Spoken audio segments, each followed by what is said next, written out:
মৃত ব্যক্তি মারা যাওয়ার পরে বাবা মারা গেছে, মা মারা গেছে, ভাই মারা গেছে, মারা যাওয়ার পরেই প্রথম তার জন্য জরুরি কাজ কি বলেন? আমাকে বলেন, কেউ একটু জবাব দেন। হ্যাঁ, ঋণ শোধ করা। মাশাল্লাহ। কি শোধ করা? হ্যাঁ, মাশাল্লাহ। ঋণ শোধ করা। 1,00,000 টাকা ঋণ আছে, 2,00,000 টাকা ঋণ আছে, আপনি এটা আগে করেন। এটা পাও না, মানুষ পায়, এটা আগে করেন। তারপরে নামাজ কাজা ছিল, এই নামাজের ফিদিয়াগুলো দেন। রোজা কাজা ছিল, এটার ফিদিয়া দেন। আগে তার যেটা অনাদায়ী ছিল, যেটা করতে পারে নাই, সেটা আগে পূরণ করেন। এটা জরুরি। কথা বুঝতে পেরেছেন? এটা জরুরি। যে ইবাদত কাজা ছিল সেগুলোর ফিদিয়া দেওয়া। হজ করে নাই, হজ ফরজ হয়েছিল, এটা তাইলে তাই অনাদায়ী অবস্থায়, এই ফরজ কাজটা অনাদায়ী অবস্থায় কবরে গেছে। এখন বদলি হজ করানো জরুরি। এই বদলি হজ করান। জাকাত ফরজ হয়েছিল, অনেক জাকাত দেয় নাই, ওইটা আগে দেওয়া জরুরি। এই কাজাগুলো আগে করা জরুরি,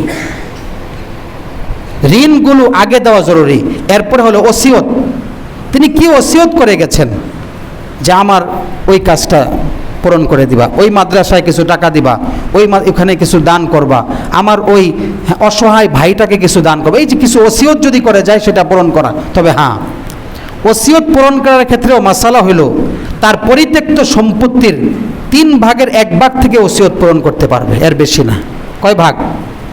3 ভাগের 1 ভাগ। কারণ এখানে ওয়ারিসরাও হক আছে। কথা বুঝতে পেরেছেন? এখানে কার হক আছে? আগে ঋণ পরিশোধ করা, তারপরে ওসিয়তগুলো পূরণ করা, তাও সম্পদের 3 ভাগের 1 ভাগ থেকে। কারণ সব থেকে যদি ওসিয়ত দিয়ে দেওয়া হয়, তাহলে তো আর ওয়ারিসটা পাবে কি? এজন্য 3 ভাগের 1 ভাগ থেকে ওসিয়ত পূরণ করতে হবে। বাকি যে সম্পদ, সেটা ওয়ারিসদের মধ্যে অবশ্যই বন্টন করে দিতে হবে। এবং এখানে একটা গুরুত্বপূর্ণ মাসালা বলে আমি শেষ করব, সেটা হলো ওয়ারিসদের যদি মৃত ব্যক্তি মারা যায়, তার ছেলে মেয়ে যারা আছে, স্ত্রী, যারা যারা সম্পদ পায়, এই ওয়ারিসদের সম্পদ সঠিকভাবে বন্টন করা, এটা মৃত ব্যক্তির যারা পরিবার আছে তাদের জন্য জরুরি। প্রথমে ঋণ পরিশোধ করা, এরপরে ওসিয়ত, ঋণ এবং তার অনাদায়ী ইবাদত এগুলোর ফিদিয়া দেওয়া, তারপরে ওসিয়ত পূরণ করা, এরপরে পরিত্যক্ত সম্পত্তি এগুলো ওয়ারিসদের মধ্যে কোরআন হাদিস অনুযায়ী সঠিকভাবে বন্টন করা। যদি কম বেশি করেন, তাহলে হক নষ্ট হবে। এই ক্ষেত্রে যদি মৃত ব্যক্তি মনে করে যে আমি মারা যাওয়ার পরে উল্টাপাল্টা হবে, ঠিকভাবে তারা দিবে না, তাইলে মৃত ব্যক্তির উচিত মারা যাওয়ার আগে এই সব ঠিকঠাক মতো ওসিয়ত করে যাওয়া। আলেমদের কাছ থেকে জেনে যে আমার 5 ছেলে 5 মেয়ে কিভাবে সম্পদ পাবে, সব লিখিত আকারে, যে আমি এভাবে বলে গেলাম, তোমরা আমার মরে যাওয়ার পরে আমার ঋণ ওসিয়ত এগুলা পূরণ করার পরে তোমরা আমার এই ছেলে মেয়ের মধ্যে এইভাবে বন্টন করবা। একেবারে আদেশ করে যাওয়া, সকলকে লিখিত আকারে বলে যাওয়া। যদি তারপরেও তার মধ্যে সন্দেহ থাকে, না সঠিকভাবে বন্টন হবে না, তাহলে তার উচিত জীবদ্দশায় এগুলো দিয়ে যাওয়া। কথা বুঝতে পেরেছেন? জরুরি কথা। কারণ যেই সম্পদ পরিত্যক্ত সম্পদ, এই সম্পদের মধ্যে কোরআন হাদিস অনুযায়ী প্রত্যেকের নির্দিষ্ট পাওনা আছে। কম বেশি হলেই হক নষ্ট হবে, আর এই হক নষ্ট হলে কিয়ামতের দিন এটা দিতে হবে। কথা বুঝতে পেরেছেন? এজন্য ওয়ারিসদের হক ঠিকভাবে দেওয়া।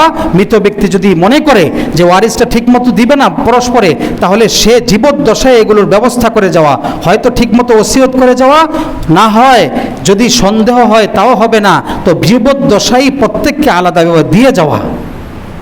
এই কাজগুলো করা। আল্লাহ পাক আজকে যা কিছু আলোচনা করা হলো, আমাদেরকে আমল করার তৌফিক দান করেন। আমিন। ওয়া মা আলাইনা ইল্লাল বালাগ। যারা ক্বাবলাল জুমা 4 রাকাত সুন্নাত আদায় করেন, ছোট রোগীরে চিকিৎসা করা একটা ঝামেলা। একটু কোনো কিছু যেত না। এই রোগী এত নড়াচড়া করে কেন? রোগী শুয়ে থাকো।